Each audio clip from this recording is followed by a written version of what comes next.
Hey guys, it's the Scranton MMA Show with Frank. I'm Jess. This is Tom.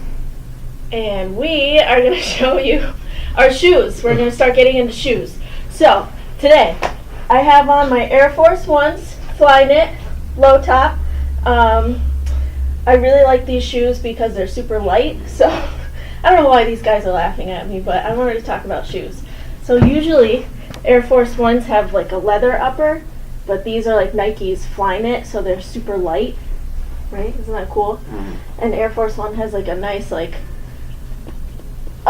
comfortable, like, insole.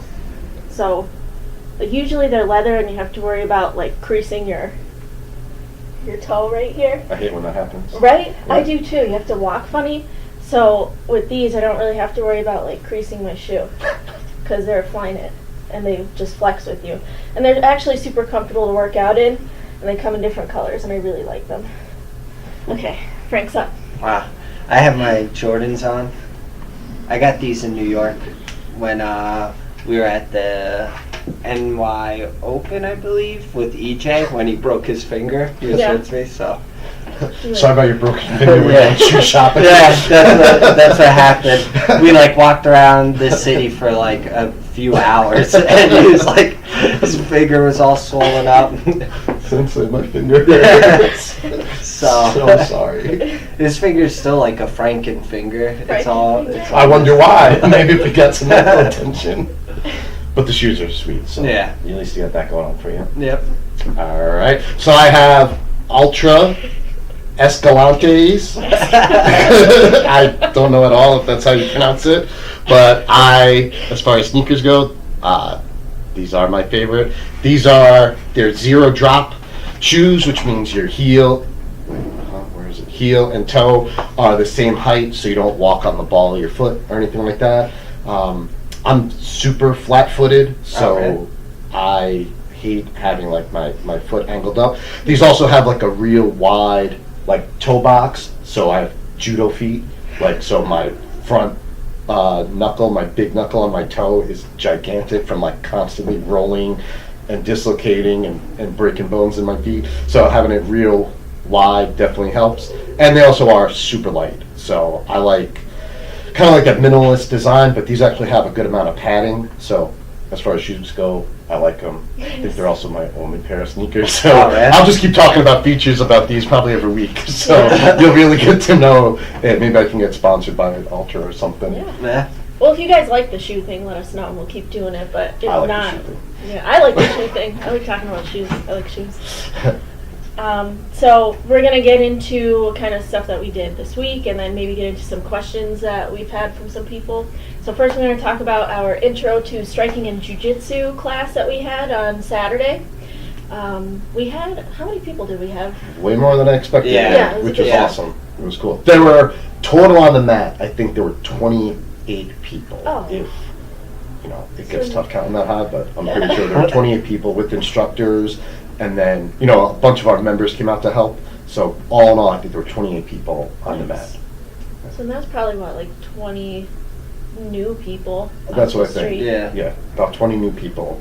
So I was super happy. I think it went really well. Yeah. It's just great introducing these arts. I was talking to like a new guy right before we started this, and like people don't get like what you'll get out of training. Yeah. I can't ever imagine like there was like a butterfly effect thing. Like if I didn't train, like I can't even imagine my life. It's crazy to think about where you'd be at. So to get 20 people the idea of training, hey, not for nothing, no, too, I think 7 people are going to join up the gym and get into training, which is awesome. Like the benefits they'll get, friends they'll meet, how much fun. So I think it was super, super awesome event. I was really, really happy. When people just kept coming in, I'm like, oh, this is sweet. Yeah. So it was cool. Sensei Dom showed some awesome stuff. Sensei Steve showed some great stuff.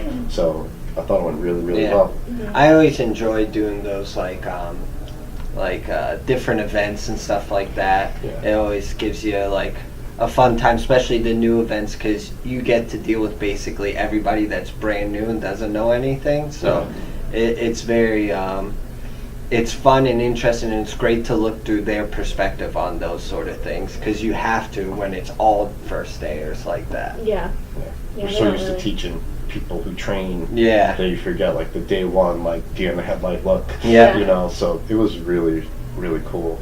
I want to thank everyone who came out to help, all the instructors, and even a lot of our members, from like kind of new members to like some really advanced students, got on the mat to help. Hopefully you've had someone do that for you, so you realize how much that helps.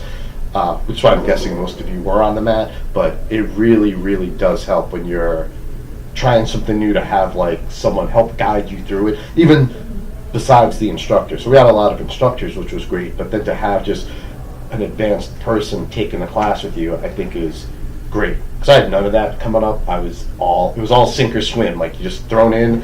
Luckily I liked it enough, so I stuck with it, but I see this now, like, we see it a lot with like Jess and the females, like they all help each other out, or like the 6 a.m. crew, like they all stick together and keep each other going. So it's definitely great to see our members doing that and helping the new people come up. So thanks a lot for helping.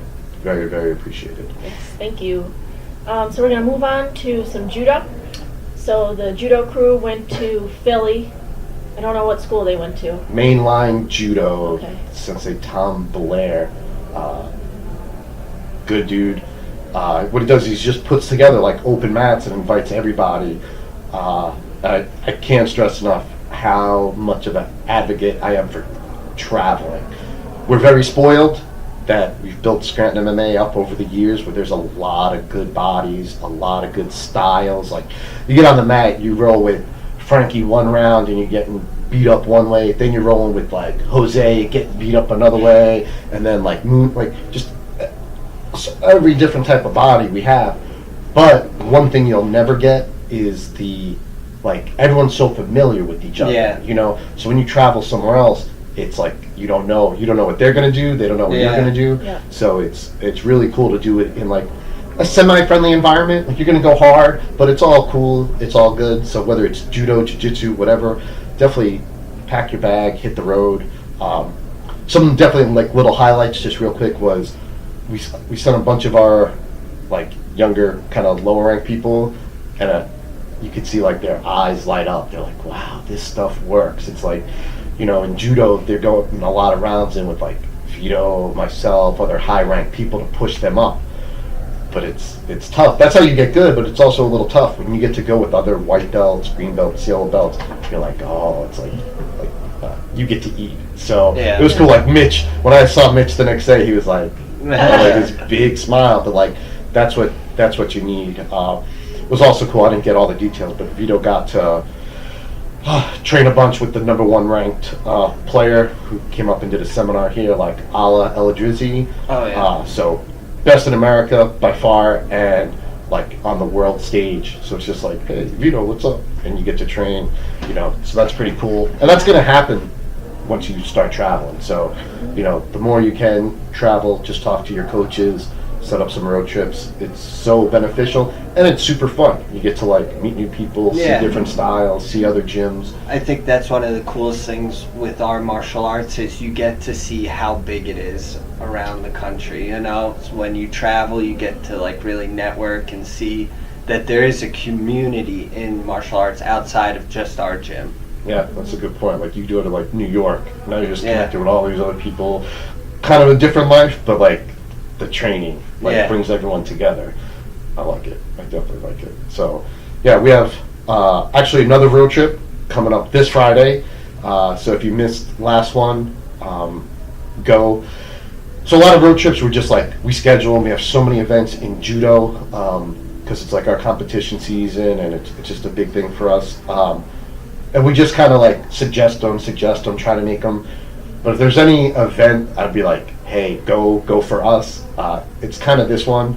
This event is at Judokai in Woodbridge, I think. I don't know where it is. I'll MapQuest it or whatever. Waze will tell me how to get there. But it's by Chris Costello. And Chris Costello, I'm sure I've said this maybe every show now, but between him and his brother, but Chris especially, when my instructor in judo way back in the day, for lack of a better term, was like turning his back on us being like me, Maddie, Vito, Timmy, just by great luck of the universe, Chris Costello opened a club in Stroudsburg, PA, and it was awesome. So like 3 days a week we were going out there, and we're talking about traveling. He was the one that said like, this isn't traveling, this is Stroudsburg. Drive, go to Jersey, and we started training with his instructor, Clyde. You go to Clyde's, it's a basketball court filled with people, and a third of it are all like international competitors. It's the heart of New Jersey. So it was like we got to work with the Colombian national team and all these great players. And then Clyde's like, this ain't traveling, this is Jersey. Go to Boston, go to Rhode Island, keep traveling. So that kind of instilled this thing in me, Vito, to get off our butts and travel. And it helped elevate us so much. I didn't do anything nationally, anything, until I met Chris Costello. And then ever since then, it's been this like progression, and now we see it in like the next generation, so to speak. So like Vito is ridiculous, and because he started right under that system for 10 years, I was like, oh, I'm in Scranton, this is great, so travel, train, definitely so beneficial, so much fun. But that's Friday. I think we're leaving here at 5. Talk to the judo people, post in the group, but definitely go. It'll be a lot of fun. Nice. Okay, so now we're going to switch into JiuJitsu a little bit. We're going to have Frank talk about the Gracie 101 lesson for the week. So this week we're focusing on mount escapes and guard passing. To me, guard passing was probably the hardest thing for me to pick up when I was doing jiu-jitsu. I feel like some people, it's either guard passing or retaining your guard. For me, it was guard passing. We're going to really show the finer details of how to control people's hips and how to go through the pass step by step. And I think that was the hardest thing for me when it came to guard passing. Was there's a lot of little details in guard passing that if you don't do, you're probably not going to get the guard pass, right? Or you get the Yeah. triangle, So- guillotine. Are you doing just like on the ground passing or standing? Just on the ground. Okay, yeah. Because I know we kind of figured out that standing passing was something, we didn't figure it out like way far into our game. Yeah. Because I think we went to, I think it was a good fight. Yeah. And I don't know, we saw people playing like Del Hiva guard, and we were just like, what? Yeah. How can we pass this? We like weren't familiar with Del Hiva guard. So then we looked it up and studied it, figured out that standing passing is something that we need to do. Yeah. So it's good to start on your knees, like that's the way you learn, but eventually you want to start going from your feet to pass. Yeah. Guard passing, by like kind of nature, that's my absolute favorite thing to do at practice. It's just like the situation I'm in the most, and then probably getting mounted, so I should work some of those mount escapes. But I love the idea, the whole concept of like, I'm in your guard and like get out of it. Yeah. Especially here, like I think some of the students here, all the coaches, like they have good guards. Like if you're chilling or waiting to, like, I hate that, but people like, let me wait to see what happens. Like you start letting people who train here like work their guard, like you're in trouble. So like the idea, I mean, I don't know, you two especially probably racked up hundreds of taps on me, but I used to have like decent guard passing or whatever, but when I tried to push it to the next level, all I would do is get caught.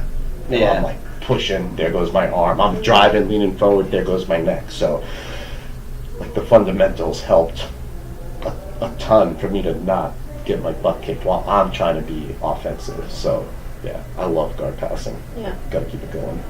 I gotta work on it. Yeah, it's tough because it's like everyone does guard. Yeah. Like everyone does guard, so it's like you're And all these different guards and these different styles and I can't body even keep types up. and And I think the toughest thing too when it comes to guard passing compared to guard is if you mess up guard passing, you're probably going to get submitted. Where if you mess up guard, they're going to pass your guard, but you still have a chance to regain it. There's still like that intermediate step. Yeah. Where I think that's also another reason why sometimes guard passing for certain individuals is tough, because you're constantly getting tapped out if you don't do it correctly. So frustrating. Yeah. One tip you gave me years ago was like when my guard passing starts going wrong, like the judo in me was like, it's starting to go wrong. I better go for it. Yeah. And like all that does, ha ha ha, right? Like it tapped a lot, but like all that does is make it worse. So you really got me in the mindset like as this is going wrong, like apparently there's like a backwards and a reverse, and I could recover and get safe again. So that was one of the big changes in me. Like if something's not working, like wait, stop, don't just run head first into the wall. Yeah. So yeah, guard passing, it's not like one direction, one dimensional, you know, with all the guards and body types. So yeah, it's something you'll never be done with improving. Oh no. I know I didn't say that right, but it's like infinite, like how much time, you know, you can practice into it to get better and better and better and better. Because again, at the same time, whenever you're working your guard passing, you're working, you know, the defense and keeping your guard. So it's like you're elevating like both ends. So yeah, it's like the key to jiu-jitsu. Yeah. It's one of the most fundamental things. Yeah, very cool. Yeah. Okay, so do you want to move on to some questions that we've Q&A. had? So these are just like questions that a lot of people ask us. So the first one is, what do you recommend for a diet? So I know that's going to be different for all three of us. Yeah, I'm guessing, yeah. Yeah, because we all have different goals and different lifestyles and. Yeah. Diet is probably one of the most, you know, it's like jiu-jitsu, right? Like you could be a guard passer, or you could be a guard player, you could be an open guard, you could be a closed guard.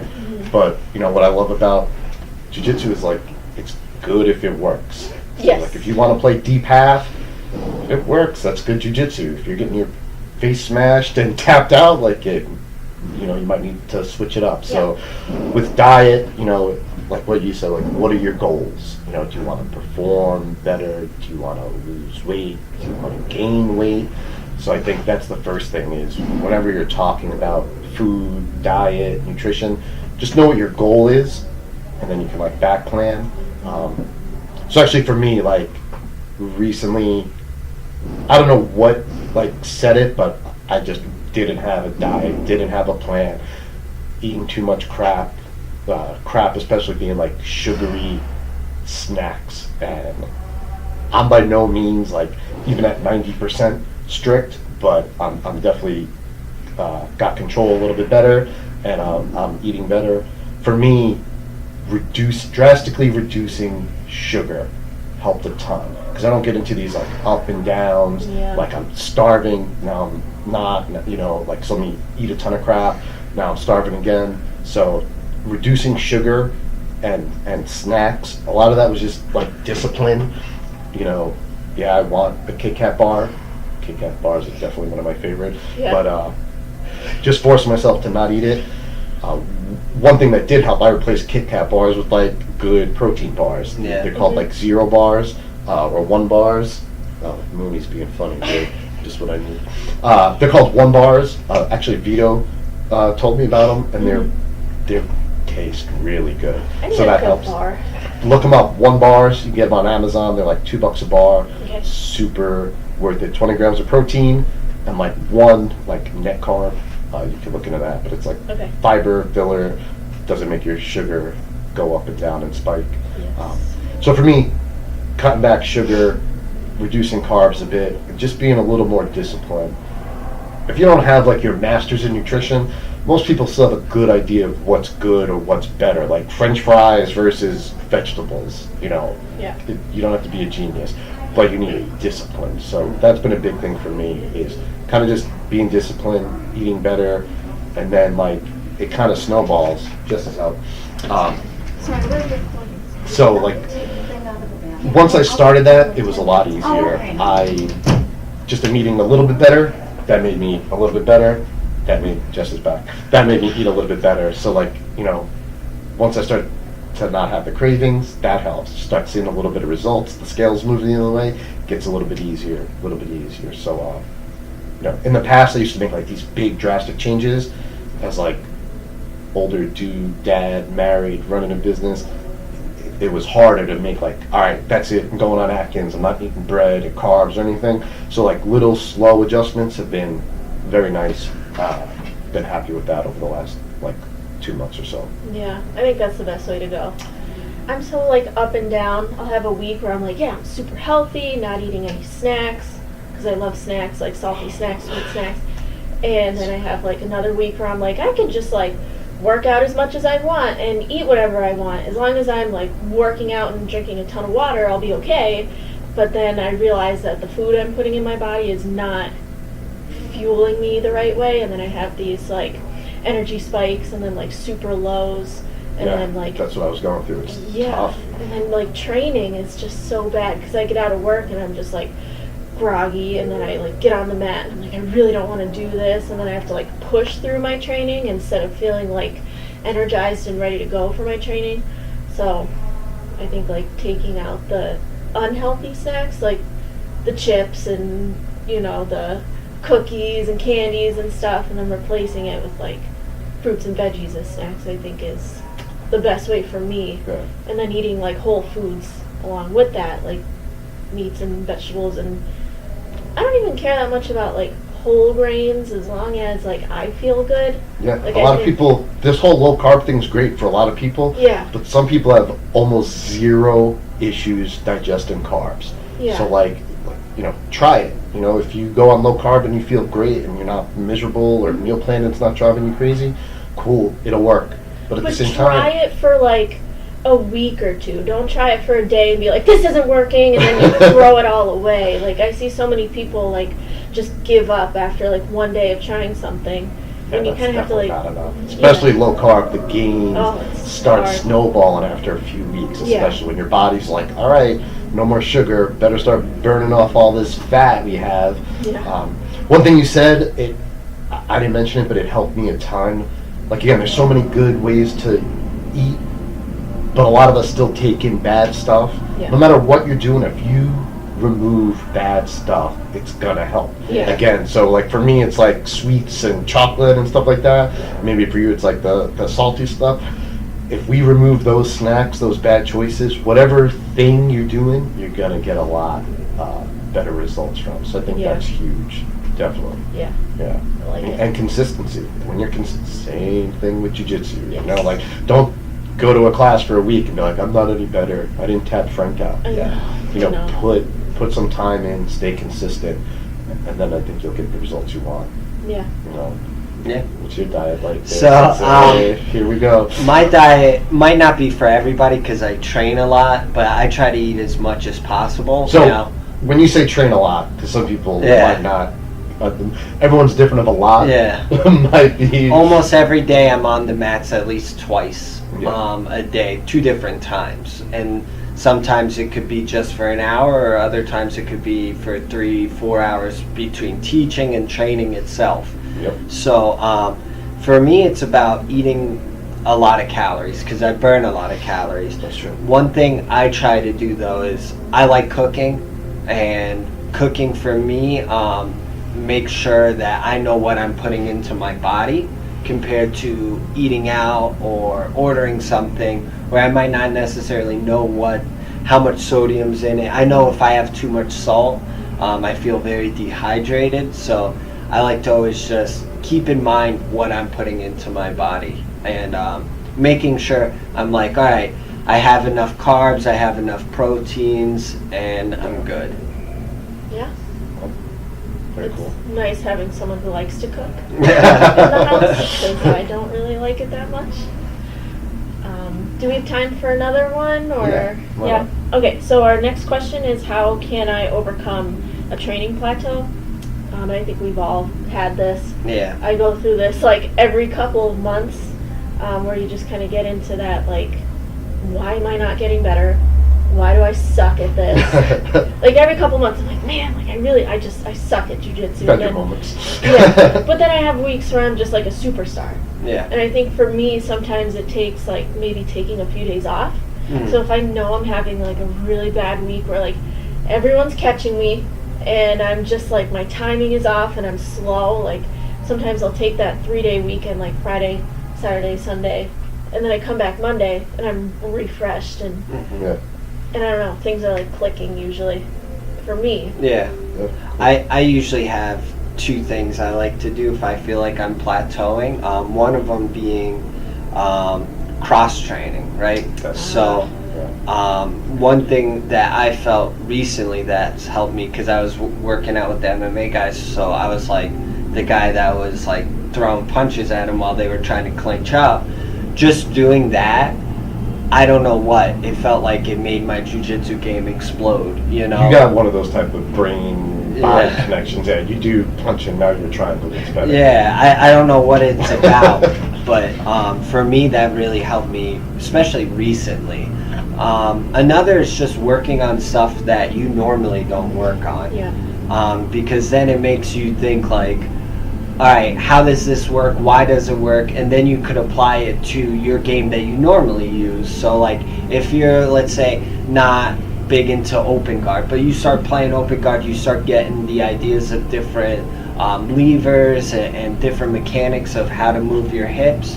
And then you could apply it to your closed guard, you know, like, oh, well, in spider guard, this is what I do. Maybe a certain concept in a different part of a guard or a different part of just your game in general, it'll be able to translate, you know, better.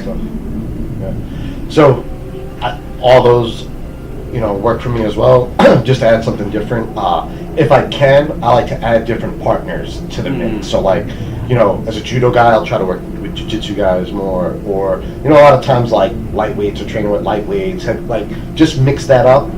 But I definitely go to a lot what you said, like I'll just do something different. So in judo, you know, sometimes I'm trying to throw and it's not there. Like, again, don't keep banging your head on the wall. I'll just add a different throw. Maybe it's something I'm even basically terrible at, effective-wise, compared to my best throw, but I'll just start doing it, and it'll force me maybe to get my pull or setup or timing better, you know, and I'm forcing it. I'm not looking for an opening. I'm like, I'm going to try my 7th best throw, and I just keep trying it. Then when I go to my best throw, now my timing's a little better, my pull's a little better, my entry's a little better. So yeah, those are like 2 big things for me. Like, get different partners, play a different style. It'll definitely help. Or else you're just stuck doing the same thing, and you're going to get the same thing, you know. Sometimes that works, right? Like, sometimes I'm like, I'm going after Vito. I don't care. It's the 100th time in a row this throw hasn't worked. But sometimes you need that, like, mental discipline, too, to, like, I know I can do it. I've done it before. He's obviously, like, changed and elevated something, so it's not there. And I'm like, I don't care. I'm just going to do it. Now, but if you get to that point where you can't do it, you have to do something else. You have to, you know, mess around. I'll play lefty for a bit. I'll try different throws. You know, I'll let people get different grips on me. I'll go with the kids more. I'll go with the bigger guys more. Like, just, you got to get yourself out of a little funk here and there. You know, good stuff. One thing real quick is just like watching the kids sometimes and seeing how they react to things. That's a good point. They're like tiny little black belts. They're so, I don't know, like they'll do things and I'm like, who taught you that? And they're like, nobody. And I'm like, you just know these things? Like, that was amazing. So sometimes they're good to watch too, like if you're kind of stuck on something. Yeah. Well, so that's like watching. Yes. You know, like there's this whole internet thing out there, and like if you're having problems with open guard, you could literally go watch every world champion, what they're doing in open guard. Yeah. You know, you can, like, videos, everything, you know, like whoever your guy is, or if you're like always watching Marcelo stuff, like go watch somebody else. You know what I mean? If you're watching heavyweights, watch some lightweights and get some different ideas. So like definitely the watching can like get your brain going in a different direction. Absolutely. I like that. Yeah. Awesome. So that's pretty much all we have. Please keep sending us questions. If you want to comment here, message the page, message one of us, that's fine. And we'll bring it up next week. And we want to leave you guys with a question. What kind of topics do you want us to cover? So today we talked about like diet, training plateaus. We talked about what we've done in the past week and kind of the events coming up at our school. But we want to know what you guys want to hear. So, definitely. Yeah, if you have suggestions, let us know. Cool. Yeah. All right, everyone. Thank you very much for watching. Really appreciate it. Have a good one. Yeah. See ya. Bye. Bye, everybody.